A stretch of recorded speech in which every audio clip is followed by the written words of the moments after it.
everybody. Welcome back to Words with Wayman. I'm your host, Matt Wayman. Here, we got a hot part 2, guys. Getting right back into it with Mr. Sequel to the beloved part 1. Part 1 really knocks your socks off. If you like that part 1, you're gonna be pretty much as interested as you were in that episode and this current episode. I have about the same amount of intensity and enthusiasm. Yep. Mr. Byron Graham, everybody. Thanks for having me back again. Keep your creds out the top. Get your creds out the gate right now, so people can maybe credits. I write for credits. Yeah, sure. Denver Westward. Check that out. Yeah. Twitter at ByronFG. Heck yeah. During the intermission, I actually just took on a new assignment. Yeah. Because I'm trying to branch out and write about more than just comedy. I've heard about that. Because, well, it gets... I mean, after a while, you kind of... If you write about the same thing for a long time, you run out of ways to talk about and the fact that comedy died in 92, there's always that. Yeah. I mean, it's morbid. It's morbid. Point. It's done. We've mourned long enough. So you're turning a corner, going down a new path. So I'm going to the haunted house, the 13th floor haunted house. I heard about that They have a VIP press party. Whoa. I'm going to go and cover, take some photos. Heck yeah. Explore branch out of the comedy. Sometimes, you know what? There's other weird stuff. How do you get good comedy material? You go to a crazy haunted house party. Oh, sure. As a VIP. I'm hoping that I can at least get a premise. That's 3 minutes. You know, we go to comedy shows all the time, but you got to go research material, which is making a lot of poor choices. Yeah. You got to make really, really bad choices. You got to do some stupid things. Some terrible things, some things that you're ashamed of, some things people are ashamed of you for, but it's all in the name of comedy. Yeah, I mean, there have been Bubba. You quit. There have been a couple of events like that where it's like, this sucks right now. Or even if it was great right then, there's still like that little bit of distance you get from it where like, this will be great material. Someday. Oh, absolutely. I mean, that's the thing. I feel like it definitely makes a lot of terrible things a little bit better when you're like, okay, this is the worst, but I might get 4 minutes out of it, sure. Which is as good as gold, you know.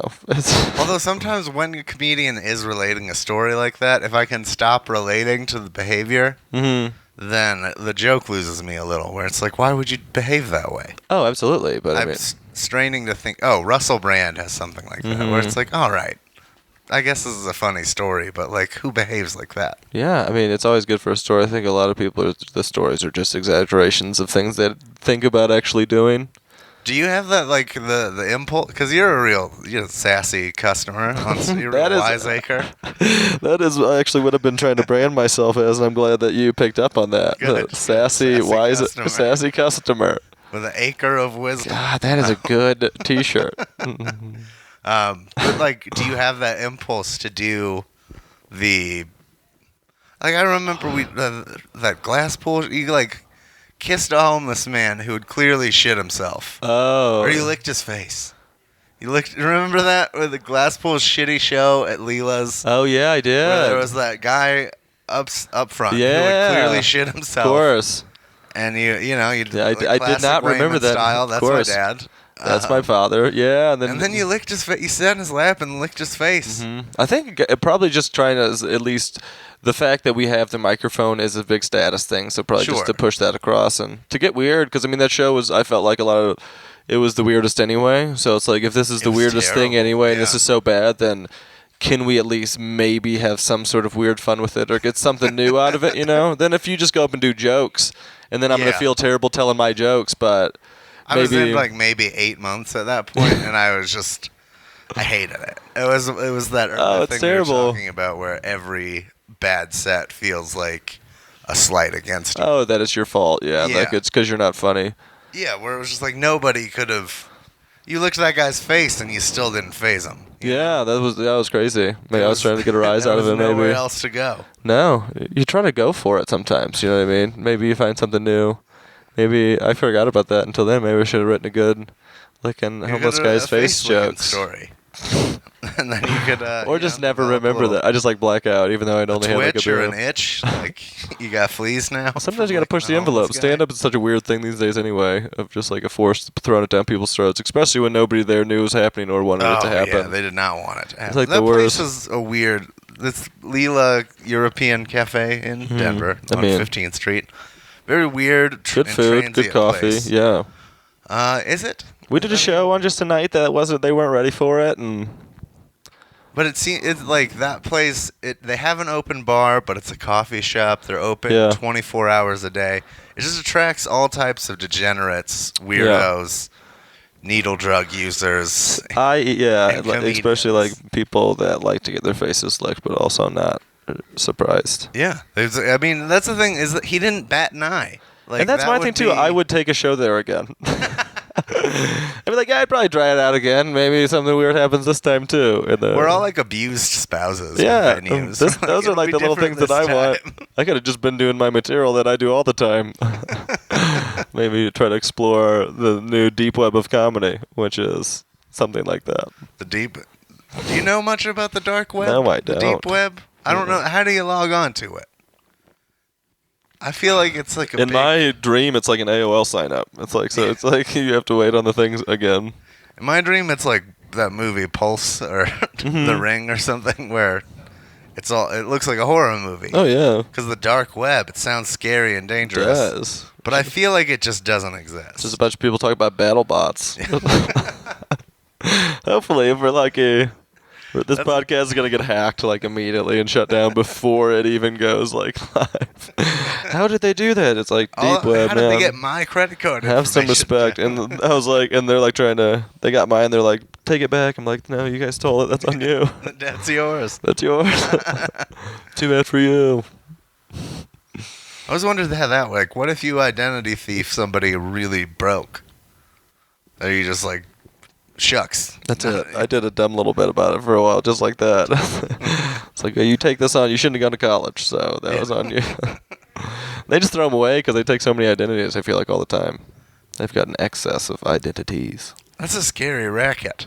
Oh, it's a terrifying racket. I've seen a thing where there's like a scanner under the bar where you run your credit card and this weird scanner thing keeps all the information. Whoa. That's like, that's spy stuff. That's what I'm saying. That's why if I ever get rich enough to have these issues, I don't know. It's like, that's years away from me. Getting rich enough to be a target. To be a target for said takedown. Yeah, I would overdraw pretty quick. Oh, absolutely. I got identity thefted. Thefted, which is Thefted, agency, we're creating. You ever thought about doing that? Any investigative journalism, getting into the issues, just kind of digging around a little bit, see what's going on? I don't feel qualified to do that, I guess. You got some time. I mean, if they let me, I'm trying to write. I'm hoping to write a feature story, get my name on the cover. Heck yeah.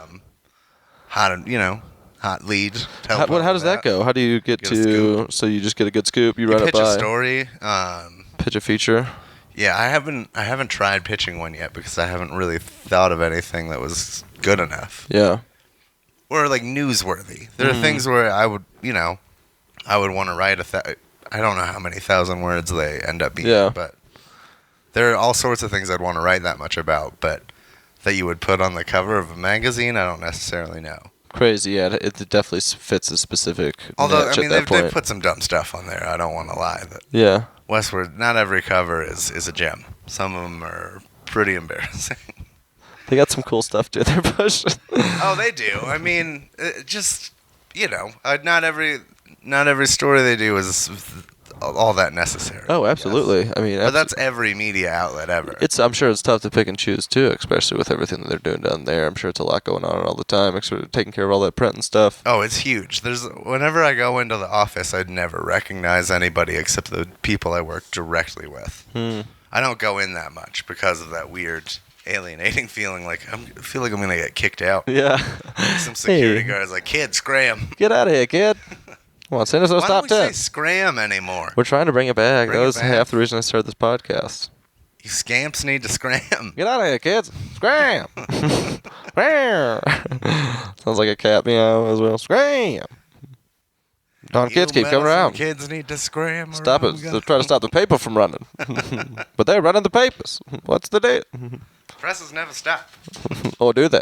It's like, what is this guy? What side of everything is So what's your foreseeable future? What do you want to happen? I would like to.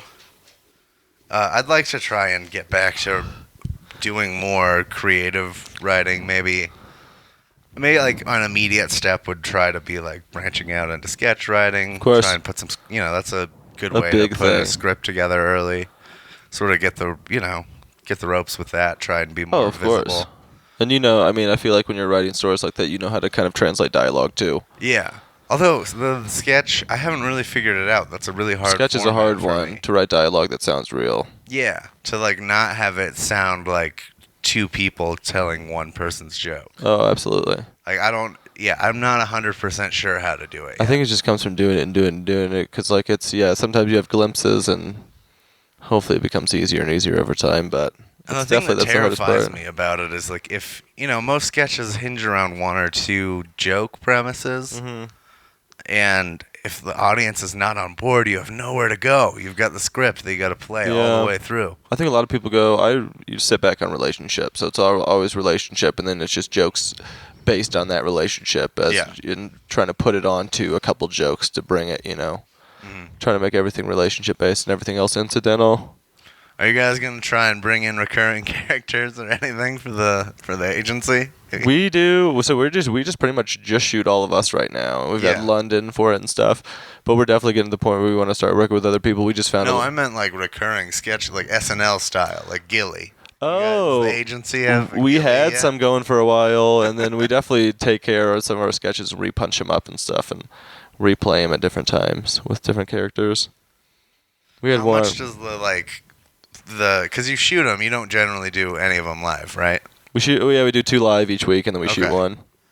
And then, have you shot any of the live ones? A couple, like one or two. They're pretty separate. Some of it kind of is a little bit separate sometimes. I feel like one of them we found that worked really well both ways, but I think if it really kills on stage, a lot of times it will work good as being recorded. Yeah. Well, like with the video sketches, there's so many more things you can the editing becomes like a comic timing tool. The sound is the biggest thing. No, there's definitely a lot more that goes into it when you record it, but it's a lot better. Sound's 95%. Yeah, it really is what separates like a really shitty amateur-looking video sketch from something that's professional, at least a little bit. So it's definitely fun. Women, those sketches always looked and sounded great, which I think is part of why they got picked up for something. It is a lot about how it sounds, but that's what I'm saying. That's the cool part about doing stand-up. Like that's exactly the way those guys went, is they were watching stand-up and doing stand-up and then writing sketch afterward. Yeah, and I feel like I want to get into more of that because the sketch is, you're not going to be committed to it for years and years like you are with the next great American novel or whatever. No, it's cool. It's like just a little short form exercise. You get to see almost. it on the internet. You get to show it to people. Yeah, that's the fun part, writing them too, and acting them too a little bit, especially if you write them, or directing them and knowing how they're shot and stuff too. You guys getting a lot of you have like Funny or Die and shit, You right? do some Funny or Die stuff. A lot of tweet heat. A lot of. We've been getting some stuff. We put them out there, Yeah. People are chitter chatting about it a little bit. I always wonder what that's because I haven't really I haven't put anything out into the internet on my own other than like my old WordPress blog when I wasn't writing for a paper. Yeah. And so then that always just felt like throwing a ripple, a pebble into a pond and watching a tiny ripple. Of course. But what kind of numbers are you pulling? Do you mind if we get good stuff? Like we could do, decent hits on our website. We got a bunch of people coming through for like the zine and the ramblings and stuff, and videos, couple hundred hits on each of them. So what's the one's deal got like 1,000. I haven't seen like a printed copy of it. I have one right here. All right. Nice and handsome. Nice and handy, right here. Yeah, a handbill. But that's something we're doing too. It's also that's called The Word. One. You're on brand. You're really right, huh? You're keeping track of words. It is. We're doing the word thing, even though this is a spoken word thing. Everything relates back to some said word thing. Dr. Wally Booth. Come on, that's a little thing. Check that out on the website, everybody. Agency. Were you a big? I was never a big zine guy. I was never either. I just wanted to put one out. Why not? Oh, sure. I mean, this is fairly low tech endeavor. You think about of course. Yeah, maybe you were thinking about maybe going to like a 16-pager at some point. Glossy cover when you get the money. Maybe if we got that kind of cash, like glossy cover money. But nice handbook Pay attention size, for that. Like a playbill. Short rip where it stopped recording for just a second. You'll hear the blip. Just a quick blip. So we caught it super quick. We're actually getting down that was to great continuity though. You right? found out where we were and you picked right back up. Try to be at least a semblance of a professional in this entire podcast game. I'm trying to bring progressive ideas and You maybe get a like lot of David Lynch with it, with the audio blips. Like you cut and it's just like screaming. Just I think everybody's like he's doing it old school. No, he's just doing it on an iBook G4. So it's just that's just what is happening. Yep. So the computer's still alive, and that is why we're going to keep it going. So. Oh man, what if someone bothered to record a podcast on a reel-to-reel, like some hipster? I bet it sound great. But it sound fantastic. It would be digitally compressed anyway. The thing they complain about. Get a bunch of hits right at the gate on that one. I'm really upset at this. If you have a reel-to-reel out there on the internet, hit me up. Let us know about it. We'll lug it up the stairs, set it up. It'll take up half the living room. It will be very inconvenient. It will make the room extremely hot, even though you have no AC. Pre-Nixon only. Pre-Nixon reel-to-reel. I'm glad you said that. I mean, we want to distinguish. That's what the pros use. Gotta let people know. Everything after Nixon was shit. I don't know why. Game over. The presidency affected the reel-to-reel industry so much. Why are people ashamed to admit the fact that this is what is happening? That it all went to shit. For everybody. I'm still pissed about it. That's what people will see at the end of this thing. Watergate was wrong. We don't want to be controversial. Watergate was over, guys. If you take anything from this, take that. I want to thank Byron Graham. Watergate was wrong. Watergate was wrong. Babies are hacks. Hashtag Byron Graham says these things and stands behind them. Check us out on Facebook at Words with Wayman and on Twitter at Words with Wayman. Thanks again for coming out, Thank dog. you. This has been a delight. We appreciate you guys for listening. We'll see you soon.